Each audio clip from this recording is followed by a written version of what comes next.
In Miami today, Governor DeSantis sent a message meant for young members of the Cuban military to live in the history books by overthrowing their nation's communist leadership. The governor's comments came as he and members of South Florida's congressional delegation asked for White House action to help bring Wi-Fi access to people protesting in Cuba.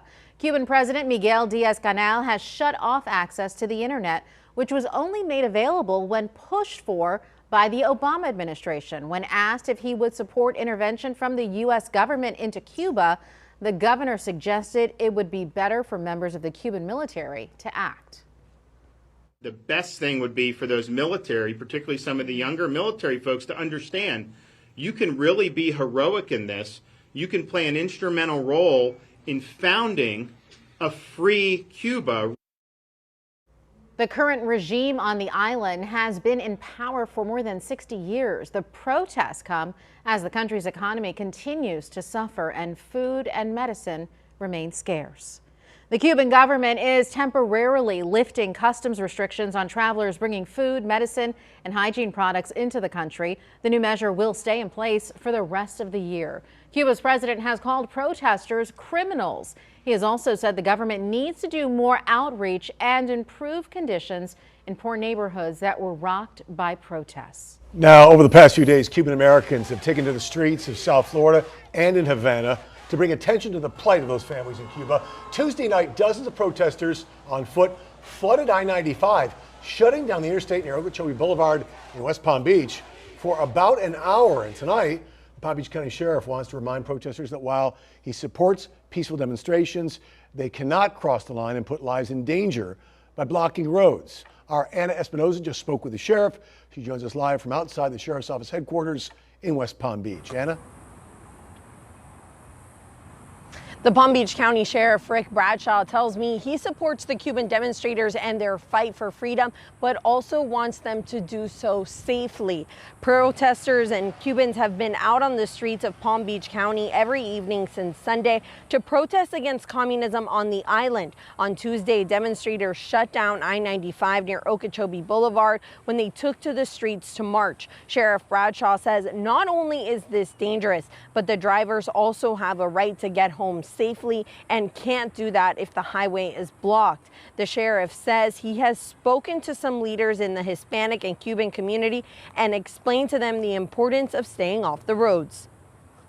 If you stop to think about it logically, if they're on the side of the road and they're on the intersections with all the cars going by, more people are going to see them with the cars going by, honk for the support and everything, than if they would if the road was blocked. So it's actually to their advantage to make sure the traffic is flowing. Deputies did put up barriers on Forest Hill Boulevard and Military Trail on Wednesday to keep demonstrators safe from traffic. Bradshaw tells me demonstrators have the right to protest on the sidewalk, but need to stay off the roads and private properties and businesses where they don't have permission to demonstrate. Reporting live in West Palm Beach, Anna Espinoza, WPBF 25 News. Anna, thank you. Palm Beach County elected leaders and community members met today to show their support for those suffering in Cuba. They're also calling for the U.S. to intervene in the crisis in the island nation. Our Angela Rozier is live for us in West Palm Beach with that part of the story. Ange? Felicia, those leaders today discussing the uprising in Cuba, also encouraging local protesters not to block highways, and again expressing their concern and support for the Cuban people.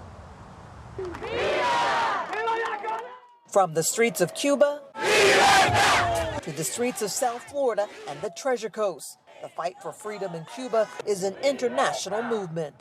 We cannot let this moment pass with nothing but words. Supporters in South Florida hear those cries and want to help, just like they helped neighbors during a hurricane. Right now, no matter what our belief systems are, no matter what our party is, we need to look at this as a Category 5 and stand tall together and ask each other, door to door, neighbor to neighbor, how can we help? Community leaders and local lawmakers gathered in West Palm Beach Tuesday morning to discuss the uprising in Cuba. The issue is freedom. We need to make sure that everybody understands that the people of Cuba are suffering.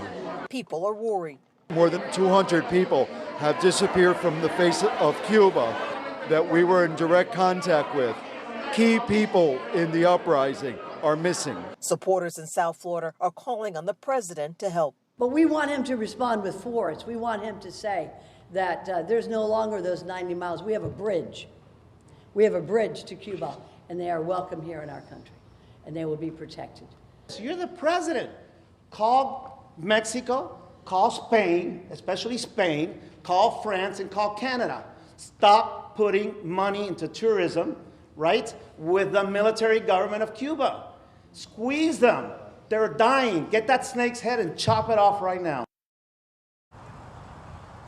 And those leaders say they are planning to take a trip to D.C. so they can let the president as well as other elected officials know exactly what the Cuban people need.